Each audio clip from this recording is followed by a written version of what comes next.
Hello everyone, ఈ వీడియోలో మనం సింపుల్గా క్విక్గా చేసుకునే రవ్వ కేసరిని ఎప్పుడు చేసినా పర్ఫెక్ట్గా రావాలంటే ఈ కొలతలతో ఒకసారి చేసి చూడండి. ఫెస్టివల్ స్వీట్గా అయినా నైవేద్యంగా అయినా ఇన్స్టెంట్గా ఎప్పుడైనా స్వీట్ తినాలనిపించినా ఇంతకంటే బెస్ట్ స్వీట్ రెసిపీ ఉండదేమో. ముందుగా ఒక పాన్ పెట్టుకొని 2 స్పూన్ల నెయ్యిని వేసుకోండి. నెయ్యి కొంచెం వేడయ్యాక కొద్దిగా జీడిపప్పును వేసుకొని మంచి కలర్ వచ్చే వరకు ఫ్రై చేసుకోండి. తర్వాత కిస్మిస్ని కూడా వేసుకొని కలుపుతూ మాడకుండా ఫ్రై చేసుకొని పక్కన పెట్టుకోండి. కిస్మిస్ ఇష్టం లేని వాళ్ళు మీకు నచ్చిన వేరే డ్రై ఫ్రూట్స్ని వేసుకోవచ్చు. ఇప్పుడు పాన్లో ఉన్న అదే నెయ్యిలో 1 కప్పు బొంబాయి రవ్వను వేసి వేయించుకోవాలి. దీన్ని లో ఫ్లేమ్లోనే వేయించుకోండి. కంటిన్యూస్గా కలుపుతూ మంచి సువాసన వచ్చే వరకు ఒక 5-6 నిమిషాల పాటు వేయించుకోండి. ఇది లైట్ కలర్ చేంజ్ అవుతుంది అనేంతవరకు చాలండి.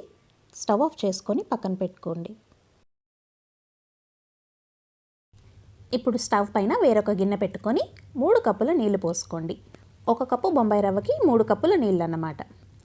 నీళ్ళు ఇలా మరిగిన తర్వాత 2 స్పూన్ల నెయ్యి, కొద్దిగా కేసర్ ఫుడ్ కలర్ని యాడ్ చేసుకోండి. దీనిలోకి ముందుగా వేయించి పెట్టుకున్న రవ్వను వేసుకుందాం.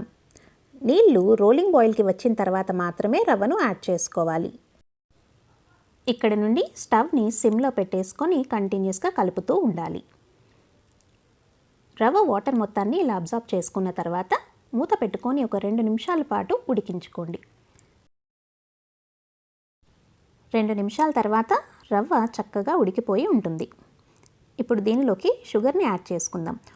1 కప్పు బొంబాయి రవ్వకి 1.5 కప్పు పంచదార సరిగ్గా సరిపోతుంది. పంచదార అంతా కరిగి మొదట్లో కాస్త పల్చపడి మళ్ళీ తర్వాత దగ్గర పడుతుంది. ఇలా దగ్గర పడుతున్నప్పుడు కొద్దిగా ఇలాచీ పౌడర్, 1 స్పూన్ నెయ్యి, మనం వేయించి పెట్టుకున్న డ్రై ఫ్రూట్స్ని ఇందులోకి వేసుకొని కలుపుకోండి. ఇది ఇలా ప్యాన్ని వదిలేసి దగ్గర పడుతున్నప్పుడు రెడీ అయిపోయినట్టే. ఒకసారి ఇలా ట్రై చేసి చూడండి. ఖచ్చితంగా ప్రతిసారి ఇలానే చేసుకుంటారు. వీడియో కనుక నచ్చినట్లయితే సబ్స్క్రైబ్ చేసుకోండి, లైక్ చేయండి, షేర్ చేయండి, కామెంట్ చేయండి. Thanks for watching.